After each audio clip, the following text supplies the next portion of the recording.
Imagine कीजिए कि आपका एक बिजनेस है जो बहुत तेजी से ग्रो कर रहा है।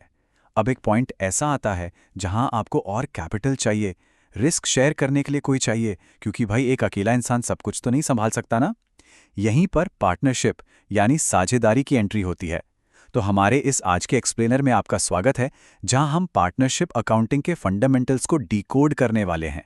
चलिए सीधे मुद्दे पर आते हैं। लेकिन आगे बढ़ने से पहले एक बहुत ही प्रैक्टिकल सवाल। मान लीजिए कुछ पक्के दोस्त मिलकर बिजनेस शुरू कर रहे हैं, तो फिर इतने कड़े नियमों की क्या जरूरत? मतलब दोस्ती अपनी जगह है, राइट? खैर, सच तो यह है कि पैसों के मामलों में चीजें बहुत जल्दी उलट सकती हैं।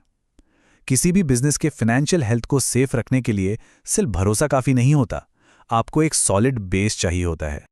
और इसी बेस को समझने के लिए आज की चर्चा का एजेंडा बड़ा क्लियर है। हम शुरुआत करेंगे साझेदारी के नेचर से, फिर बात करेंगे पार्टनरशिप डीड की, उसके बाद default rules, capital accounts, fixed और फ्लक्चुएटिंग कैपिटल का अंतर, और फाइनली प्रॉफिट्स कैसे बांटे जाते हैं।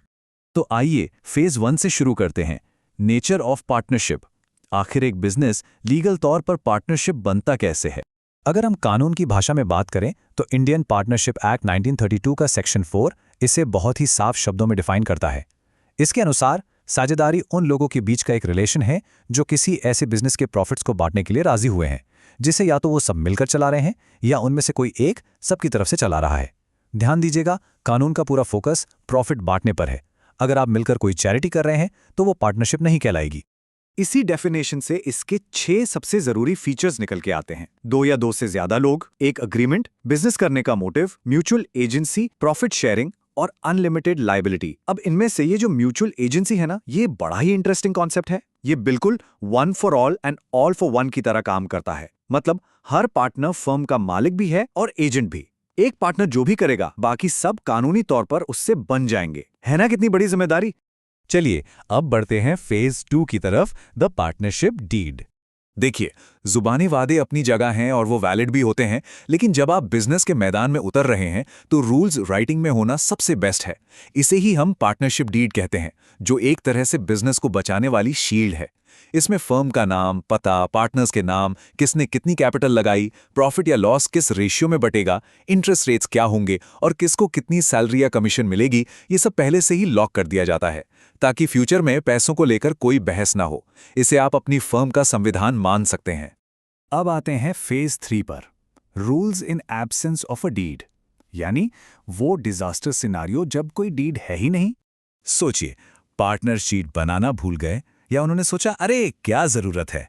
ऐसी सिचुएशन में एंट्री होती है 1932 एक्ट के डिफॉल्ट रूल्स की, और यहां कानून बहुत सख्त है, एकदम फुल इक्वालिटी। प्रॉफिट और लॉस बिल्कुल बराबर बंटेगा, चाहे किसी ने करोड़ों लगाए हों और किसी ने कुछ भी नहीं। कैपिटल पर इंटरेस्ट बिल्कुल नहीं, ड्राइंग्स पर इंटरेस्ट वो भी नहीं। क्या एक्स्ट्रा काम के लिए किसी पार्टनर को सैलरी मिलेगी? इसका जवाब भी है बिग नो। डीड नहीं तो कोई स्पेशल बेनिफिट नहीं। लेकिन रुकिए, इन डिफॉल्ट रूल्स में एक बहुत ही बड़ा एक्सेप्शन है, और वो है ये जादुई नंबर 6%। अगर किसी पार्टनर ने अपनी कैपिटल के अलावा फर्म को कोई लोन या एडवांस दे रखा है, तो डीड ना होने के बावजूद उसे उस लोन पर 6% पर एनम के हिसाब से इंटरेस्ट माने का पूरा लीगल राइट है। ये एक मैंडेटरी रूल है जिसे हमेशा याद रखना चाहिए। लीगल ग्राउंड रूल सेट होने के बाद अब हम फेज 4 पर चलते हैं, मेंटेनेंस ऑफ कैपिटल अकाउंट्स। आखिर फर्म डेली बेसिस पर पार्टनर्स के पैसों का हिसाब रखती कैसे है? अकाउंटिंग में इस कैपिटल को ट्रैक करने के 2 पूरी तरह से अलग अलग तरीके हैं। पहला है फिक्स्ड कैपिटल मेथड और दूसरा है फ्लक्चुएटिंग कैपिटल मेथड। सबसे पहले फिक्स्ड कैपिटल मेथड को समझते हैं। इसे आप 2 बाल्टियों वाले कॉन्सेप्ट से समझ सकते हैं। इस मेथड में हर पार्टनर की 2 अलग अलग बाल्टियां यानी अकाउंट्स होते हैं।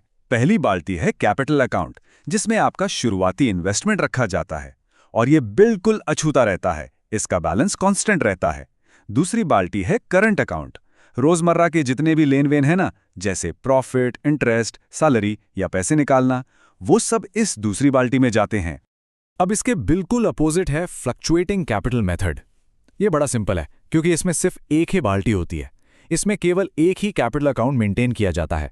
बिजनेस के सारे ट्रांजैक्शंस, चाहे वो प्रॉफिट हो, सैलरी हो या ड्राइंग्स हो, सब कुछ इसी एक अकाउंट में डाल दिया जाता है।